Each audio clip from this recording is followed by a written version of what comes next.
Por décadas, gigantescos achados arqueológicos foram escondidos de nós. Ossadas, crânios alongados, documentos apagados.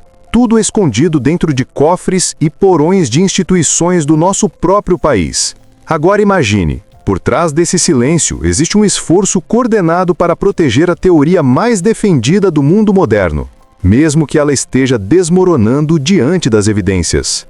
Hoje, um investigador que dedicou a vida inteira a isso decidiu quebrar esse muro. Ele afirma que encontrou provas que podem derrubar a narrativa oficial e revelar aquilo que já deveria ter sido mostrado ao mundo há muito tempo. Antes de continuarmos, se inscreva no canal para não perder os próximos episódios. Então, L.A., quem é o seu amigo? Cid, isso é um molde de um crânio que encontramos em Paracas, no Peru. Vimos literalmente centenas deles por lá. O mais impressionante, e já chegaremos nisso, é que esse crânio não é totalmente humano. Há anos, Deus deu uma missão para L.A., estudar o período conhecido como Dias de Noé. Explique o que isso significa e o que você descobriu. Jesus afirmou que quando ele retornasse, o mundo estaria como nos dias de Noé. Isso aponta para aquilo que está em Gênesis, quando os seres celestiais desceram, tiveram relações com mulheres e dessa união nasceram os chamados Nefilins. A palavra Nefilins significa gigantes. Esse era um dos traços deles. Sempre tive uma dúvida. Quando lemos as Escrituras, percebemos Deus ordenando a destruição total de certos povos. Canaã, Sodoma, Gomorra. Por que não havia misericórdia ali? Explique. A razão é simples. Tratava-se de uma mistura maligna. Eram híbridos demoníacos, os Nefilins. Você mencionou Sodoma e Gomorra, depois quando Israel avançou em direção à terra prometida. Quem estava lá? Os Nefilins. E a ordem divina sempre era a mesma. Esses seres eram resultado de anjos caídos se unindo a mulheres humanas, produzindo gigantes e criaturas híbridas. Exatamente. Se Deus não os eliminasse, eles tomariam o planeta inteiro. E mais, contaminariam a linhagem da qual viria o Messias. Esse era o objetivo por trás do que aconteceu em Gênesis no episódio do dilúvio. Vocês encontraram registros impressionantes em jornais do século passado sobre esses seres. Fale sobre isso. Quando colonizadores seguiram para o oeste há mais de um século, encontraram montes funerários. Todos pensavam que eram de povos nativos, mas ao escavarem se depararam com esqueletos descomunais, muitos com 6 dedos, dentes duplos, cabelo avermelhado e ornamentos de cobre. Os próprios nativos contam que antes deles já existia ali uma raça de gigantes. Eles estavam na região quando os povos indígenas chegaram. Nunca ouvi isso. Sempre achei que tudo vinha dos povos nativos. Conte algo que você ouviu diretamente deles. Os Paiutes, por exemplo, têm relatos sobre gigantes canibais. Eles lutaram contra esses seres até conseguirem empurrá-los para dentro de uma caverna, incendiaram a entrada e eliminaram aquele grupo. Essa caverna existe até hoje. Agora fale sobre o Smithsonian e os ossos que eles encontraram, possivelmente dos Nefilins. Há inúmeros relatos de gigantes descobertos e repetidamente o Smithsonian chegava, recolhia os ossos, colocava em caixas e levava embora. Nunca mais apareciam. São diversos registros. Mas, se eu fosse o Smithsonian, isso seria uma grande exposição. Por que esconder? Porque eles seguem uma visão darwinista. Qualquer coisa que contradiga essa estrutura precisa ser descartado, e isso destrói a teoria clássica de origem dos povos. Esses seres não vieram por pontes de gelo, não migraram como se acredita. Eles têm outra origem. Acredito que muitos povos das Américas são descendentes das tribos Nefilins que foram expulsas por Josué e Caleb há milênios. Mas, se foram destruídos, como poderiam ter migrado? Nem todos foram mortos. Quando viram Israel avançando com o poder de Deus, alguns fugiram para o norte, outros atravessaram o oceano e há evidências de que embarcações poderiam viajar apenas seguindo as correntes naturais. Há ainda mais evidências disso, e você vai ouvir sobre sistemas de comunicação antigos e construções impossíveis para a época. L.A., por que você afirma que esses crânios encontrados no Peru e nos Estados Unidos são apenas parcialmente humanos? Este aqui até lembra um crânio humano, mas é alongado. Normalmente, o crânio humano tem placas separadas por suturas. Neste, a placa frontal é ampliada, tem uma elevação inusitada, e onde deveriam existir 2 placas parietais, há apenas uma. Se isso está te surpreendendo, deixa o like, isso ajuda muito. Vimos uma quantidade enorme de crânios com essas mesmas características. Acreditamos também que este seja de uma mulher. Os crânios masculinos são desse tamanho aqui, muito maiores, bem mais fortes e pesados. Você realizou um estudo científico impressionante sobre diferentes tipos de cabelo. Fale sobre isso. O cabelo de muitos desses crânios é avermelhado, puxando para um tom acobreado. Esse tipo de coloração não deveria existir ali. Por quê? Pela visão darwinista, todos os povos que teriam atravessado a região gelada do norte deveriam apresentar cabelos escuros, mas esses tinham cabelo vermelho. Então queríamos saber se era tingido. Coletamos amostras e usamos um aparelho chamado espectroscopia Raman, que revela a estrutura molecular de cada fio. Pegamos um fio humano comum, um fio vermelho de uma múmia, um fio tingido e um fio de um homem que afirmava ter sido abduzido e obrigado a manter relação com uma criatura híbrida. O padrão do fio humano normal seguia de um jeito no gráfico. O fio tingido disparava completamente. Mas aí vem a parte mais intrigante. O cabelo vermelho da múmia e o cabelo atribuído ao híbrido seguiam a mesma curva no gráfico, idênticos, até o final, quando então caíam. Lembrando, esse cabelo foi retirado de crânios com mais de 2 milênios. Então você está dizendo que isso indica que não é totalmente humano? Exato. E aponta para os nefilins? Sim. Aqueles descritos nas escrituras quando os seres caídos se uniram a mulheres e homens. Agora conte sobre suas pesquisas no Peru, especialmente o que encontrou debaixo da Igreja Católica. Existe um lugar chamado Huaytara, situado muito alto, isolado de tudo.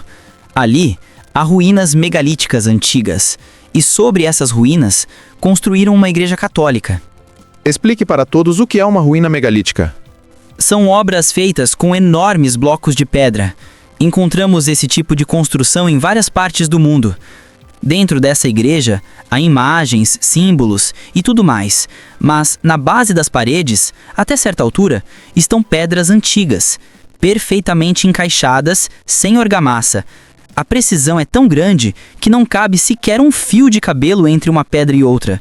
Elas possuem formatos irregulares, todas diferentes entre si. Seria difícil replicar algo assim hoje, mesmo com tecnologia moderna, e o custo seria absurdo. Isso foi feito há milênios, por um povo sem roda, sem ferramentas avançadas, e ainda assim moveram pedras de várias toneladas, encaixando umas às outras de forma impecável. Como deslocar blocos tão pesados sem roda? Isso faz qualquer um pensar. Exatamente. E é aqui que eu vejo um componente sobrenatural. Assim como anjos fiéis possuem capacidades extraordinárias, os anjos caídos também possuem conhecimento e poder que desafiam nossas leis naturais.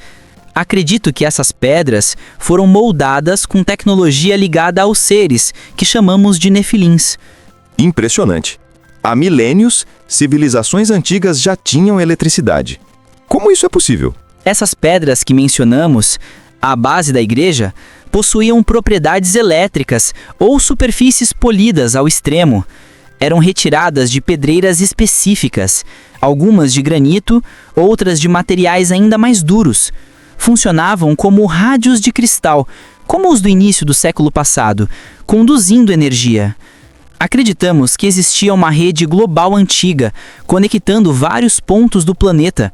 Essa rede poderia servir para comunicação, manipulação climática, atração de chuva e outros usos. De onde viria tanta sofisticação? E isso sem roda? Existem duas hipóteses. A primeira, extraterrestres vindos de outros sistemas, algo que não acredito. A segunda, na qual me firmo, tecnologia de seres caídos. O livro de Enoque fala de anjos que vieram e revelaram segredos celestiais para homens e mulheres da Terra. Agora explique sobre o Círculo Monumental em Ohio. É uma estrutura circular gigantesca, com mais de 1000 pés de diâmetro. Um henge é um círculo com um canal de água interno. Essa construção específica tem datação que coincide com o período em que Israel avançava na Terra Prometida e os nefilins fugiam. Esse grupo aparece no Vale de Ohio e constrói essa obra. No centro, escavações revelaram um altar com restos humanos. Isso é enorme. E o Stonehenge americano? Fica em New Hampshire. E só agora essas coisas estão vindo à tona. Acredito porque estamos nos últimos dias. O range tem função astronômica. A maioria deles aponta para solstícios e equinócios. Um estudante chamado Kelsey Stone decidiu estender a linha do ponto central de seu range até a pedra indicadora do solstício de verão. Ele prolongou essa linha e ela atravessou o oceano, atingindo exatamente o centro de Stonehenge na Inglaterra, de forma perfeita. Isso só seria possível por alguém que estivesse acima da superfície, observando do ar. Então vocês acham que povos antigos tinham algo parecido com essa tecnologia? Não é exatamente o que a Bíblia descreve sobre seres caídos? Falei com um perito de medição de terrenos. Isso não pode ser feito sem visão aérea. E quem domina os ares, segundo as escrituras, o adversário. Para mim, isso confirma a tecnologia de anjos caídos. E tem mais.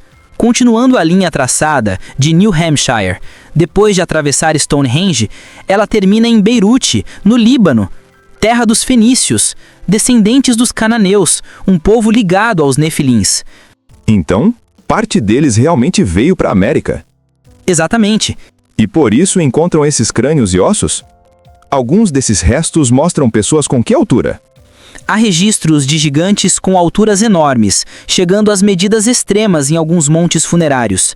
Jornais antigos relatam médicos da época medindo esses esqueletos, e apesar disso, hoje dizem que eles não sabiam medir, o que é absurdo.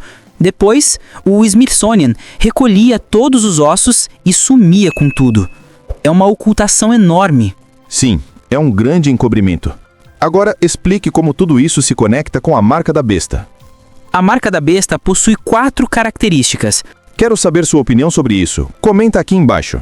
Se alguém aceitar ou receber a marca na mão ou na testa, não poderá comprar, vender ou negociar sem ela. Essa parte todo mundo conhece. A segunda afirma que homens e mulheres desejarão morrer nesses dias, mas não conseguirão. E que dias são esses? Os dias ligados à marca, que remetem ao período semelhante ao tempo de Noé, quando o tempo de vida parecia ampliado. A terceira afirma que ao receber a marca, feridas dolorosas surgem no corpo. A quarta, que para mim é a mais clara, declara que qualquer pessoa que aceitar essa marca terminará no lago de fogo. Não existe graça, não existe misericórdia. O destino é o lago de fogo. E é o mesmo tipo de julgamento que vemos sobre os nefilins em Gênesis, sobre Sodoma e Gomorra, e também quando Israel entrou na Terra Prometida, sob a liderança de Josué e Calebe. Sempre acaba do mesmo jeito. Quando há nefilins envolvidos, o julgamento é completo. Não sobra compaixão, não resta perdão. É isso que me deixa perplexo. Porque alguém, sabendo o que as escrituras dizem, cogitaria receber a marca da besta? Porque o que está chegando, essa grande ilusão que se aproxima, se apoia no darwinismo. O darwinismo afirma que não existe criador, que tudo surgiu ao longo de eras sem propósito. Quando Ben Stein entrevista Richard Dawkins, um dos principais defensores da evolução moderna, e pergunta de onde a vida veio, Dawkins responde que talvez em algum ponto remoto do universo, uma civilização avançada nos criou e enviou para cá. Ele realmente acredita nisso. Eu chamo essa ideia de evangelho alienígena. Isso está vindo. E combina com essa narrativa evolutiva. Cientistas e multidões, quando esses seres chegarem e eles aparecerão, vão apresentar 2 promessas: energia ilimitada, que movimenta as naves, e uma alteração genética. Se alguém aceitar essa mudança de DNA, o seu corpo será moldado, sem doenças, vivendo séculos, experimentando vitalidade prolongada. Porém, o problema é que essa pessoa deixa de ser humana, torna-se algo semelhante aos nefilins. E é exatamente por isso que o julgamento descrito no Apocalipse é o igual que ocorreu em Gênesis sobre Sodoma e Gomorra, e também quando Israel entrou na Terra Prometida sob a liderança de Josué e Calebe. Sempre acaba do mesmo jeito. Quando há nefilins envolvidos, o julgamento é completo. Não sobra compaixão, não resta perdão. É isso que me deixa perplexo. Por que alguém, sabendo o que as escrituras dizem, cogitaria receber a marca da besta? Porque o que está chegando, essa grande ilusão, se apoia no darwinismo. O darwinismo afirma que não existe criador, que tudo surgiu ao longo de eras sem propósito. Quando Ben Stein entrevista Richard Dawkins, um dos principais defensores da evolução moderna, e pergunta de onde a vida veio, Dawkins responde que talvez em algum ponto remoto do universo, uma civilização avançada nos criou e enviou para cá. Ele realmente acredita nisso. Eu chamo essa ideia de evangelho alienígena. Isso está vindo. E combina com essa narrativa evolutiva. Cientistas e multidões, quando esses seres chegarem, e eles aparecerão, vão apresentar duas promessas: energia ilimitada, que movimenta as naves, e uma alteração genética. Se alguém aceitar essa mudança, o seu corpo será moldado, sem doenças, vivendo séculos, experimentando vitalidade prolongada. Porém, o problema é que essa pessoa deixa de ser humana. Torna-se algo semelhante aos nefilins.